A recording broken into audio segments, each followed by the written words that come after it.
Let's talk now about what to do with the dollar, especially for teenagers and for kids. This is really important because this is one of the best places to start when you're like 15 years old, mid-teens. This is a great place, what to do with the dollar. Now, here's the tendency on attitude, because attitude determines so much of our lives. What difference does it make if a child has $1 when you ask what should he do with it? It's only a child and it's only $1. But see, here's where it all begins. Your financial journey begins with what you do with the first dollar. That's where it begins. Now, sure, you can do the wrong things and finally correct that, get on a better path, but it all begins on what you do with your resources. Jot this phrase down. It's one of the best for the weekend. Here's the 2 challenges of life. Number 1, the development of our full potential. That's challenge number 1. Challenge number 2 is the wise use of all our resources. That sums up life in general. The development of all of our potential and the wise use of all our resources. One of our resources is time, and we talked about that. Now we're going to talk about the wise resource called money. And let me share with you now a little plan. Because when I met Shof, and he asked me about my financial condition, he said, how much money have you saved and invested the last 6 years? And I said 0. He said, not a good number. Here's what I told him. If I had more money, I'd have a better plan. Now jot this down, because here's what he said. If you had a better plan, you would have more money. Next key phrase, it's not the amount that counts, it's the plan that counts. So let's start with something now as seemingly as small as $1. What should you do with it? Here's what we teach, teenagers especially. You should never spend more than 70 cents. Never spend more than 70 cents of each dollar you earn, or each dollar that comes your way, by gift or by labor. Now, you've got to have some plan what to do with your dollar. I've developed this little plan simply for suggestion, and then you've got to do the rest or revise it and do whatever you want to with it. But here's what I teach. Never spend more than 70 cents. You got to pick something, some number. This is the best one I could figure out. Now we've got another 10 cents, and another 10 cents, and another 10 cents, which is the 30 plus the 70, which is the full dollar. So we spend nothing more than 70 cents. Now what do we do with the other 30? Here's some of the most important information. 10 cents is for charity, or for church, or whatever worthy projects you think you might engage in. Here's one of the best things to teach kids, generosity. Because first we're going to teach abundance, to provide more than you could use for yourself. The be fruitful philosophy means to produce more than you need, so you have more than necessity. You have some to share.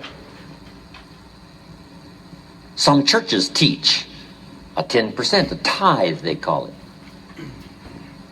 which is fine.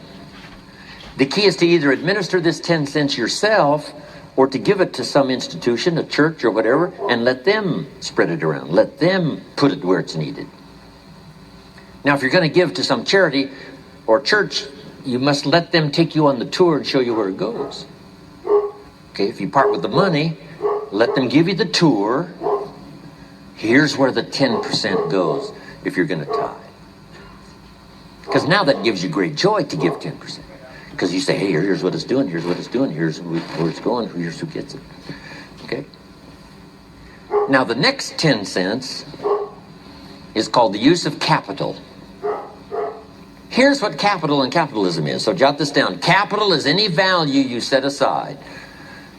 Capital is any value you set aside to be invested in an enterprise that brings value to the marketplace, hoping to make a profit. That's what capital and capitalism is. I can say it in one sentence. Capital is any value you set aside to be invested in an enterprise that brings value to the marketplace, hoping to make a profit. Now, the capital is the value you set aside. taking capital and investing it in an enterprise and bringing the value to the marketplace we call capitalism. Capital and capitalism. Now, who can understand this? First of all, the farmers understand it. Here's what seed corn is. It's capital. It's seed corn means the seed that you set aside to be planted in the ground, take care of in the summer, hoping to have a profit and a harvest in the fall. So the farmer sets aside his seed corn. Question, would he let his family eat it? No, this seed is not to be eaten. It's to be invested in the ground, to take a risk, cared for in the summer, harvested and multiplied in the fall. That's it. Now, the same is true of some of your money. If you set aside, and I suggest, part of your capital should be set aside for an enterprise to show a profit.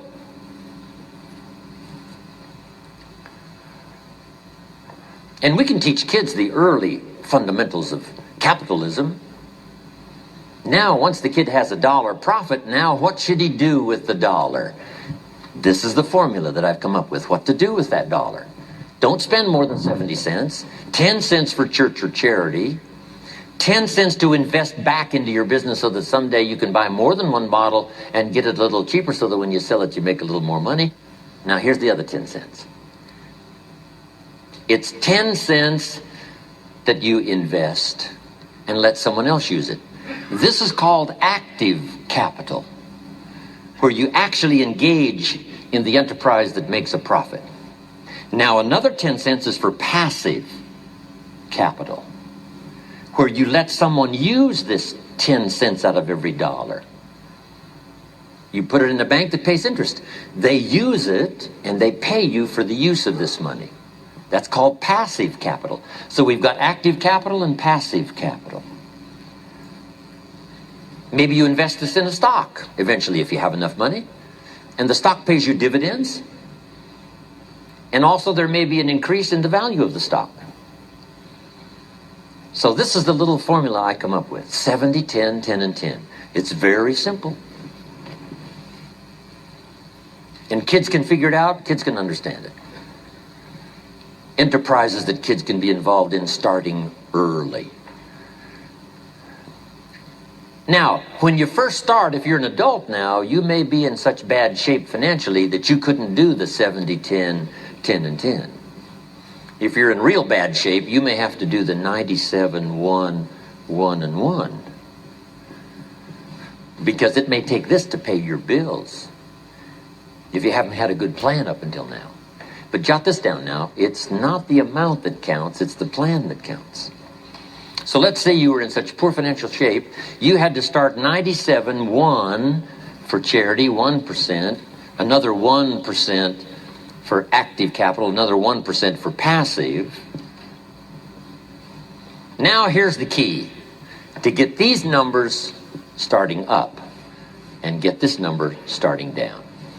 If you will actually do this, you can't believe how exciting it is to watch the numbers change. Remember what Shoaff said. If you will change what? Everything will change for you. If you start to change, I'm telling you, these numbers will start to change. And the first thing you know, these numbers keep going up, up, up, up, up, until finally you can get to the 70, 10, 10, and 10.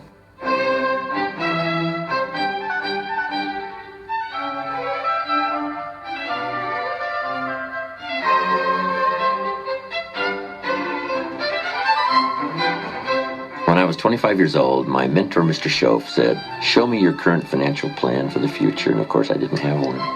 He said, "Well, this would be a good time to lay out a good financial plan for the future, what to do with your money." And I came up finally with the 70, 10, 10, and 10. Don't spend more than 70% of your income. 10% for church or charity. 10 cents active capital, buy and sell, see if you can make a profit. And 10% for passive capital, let somebody else use your money. Pay you interest, dividends, stock increase, whatever. It's a pretty good plan. 70, 10, 10, and 10. A lady in Mexico the other day said, "I heard your plan 10 years ago. I followed it." She said, "I'm now a millionaire." I own 2 different properties because you also said don't buy the second car until you've bought the second house. It's not cars that make you rich. It's real estate that makes you rich. She said, I'm now about to buy the 3rd house, so I'm now giving myself the luxury of buying the 3rd car. Simple little ideas. And she said, I followed the 70, 10, 10, and 10, taught it to other people. They're following it and getting great results. One thing I didn't know when I was growing up and found out at age 25, that you could work both on your living and your fortune at the same time if you had a good plan. Don't just work on your living, work on your fortune. Work on becoming financially independent. Financial independence is the ability to live from the income of your personally invested resources. And the day you can finally do that, what's exciting about that is that now you can work for joy and not for necessity. And strangely enough, you probably work a lot harder for joy than you do for necessity. I have a unique friend. He started an enterprise, and by the time he had it up and running about 2.5, 3 years, he didn't have to work anymore the rest of his life. So now he's financially independent. But then he created a vast fortune.